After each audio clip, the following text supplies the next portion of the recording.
Hello guys, তো আমি আবারও চলে আসলাম আপনাদের কাছে নতুন একটি ব্লগ নিয়ে। আজকে দেখবো দিদি কি বানাচ্ছে, ঠিক আছে?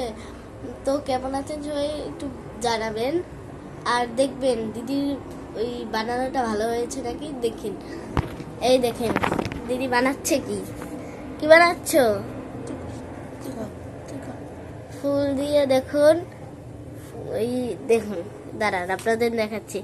এই যে গাজরা ফুলগুলো আছে, এই যে সাদাটা দিয়ে দিদি হার বানাবে, তাই জন্য হার বানানোর জন্য কালার করতে হবে।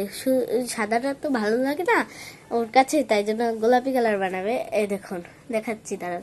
এই যে কিরকম বানাচ্ছে, টিস্যু পেপারের উপরে রেখে তারপর গোলাপ ফুলটাকে রং করছে। দেখুন এই রং দিয়ে, এই পিঙ্ক রং শেষ হয়ে গেছে, তারপর আবার জল দিয়ে সাদা রংটা দিয়ে গলিয়ে তারপর আবার দিচ্ছে। দেখুন এই যে এই মনে করো এই সাদাটা বানায়নি, আমি একটু ছবি তোলার জন্য এইটাই করেছিলাম।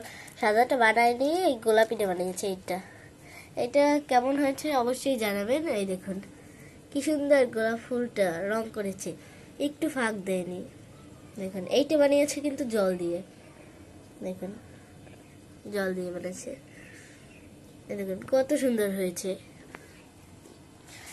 আর মোটামুটি এই গাজরাটাও দেখতে কিন্তু খারাপ নয়, খুব ভালো। কিন্তু দিদির কাছে ভালো না লাগলে দিদি এইটা ওর গাছটা দিয়ে করেছে।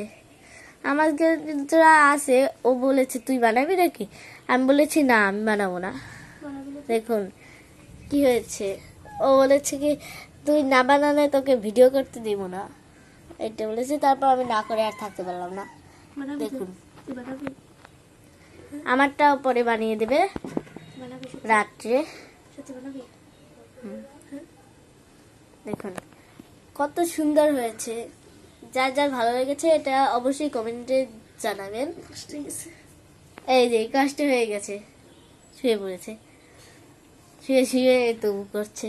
এই দেখুন আমার হাত দেখুন, এই যে দেখেছেন। আর অবশ্যই যার যার ভালো লাগে অবশ্যই কমেন্টে জানাবেন। Tata, good bye.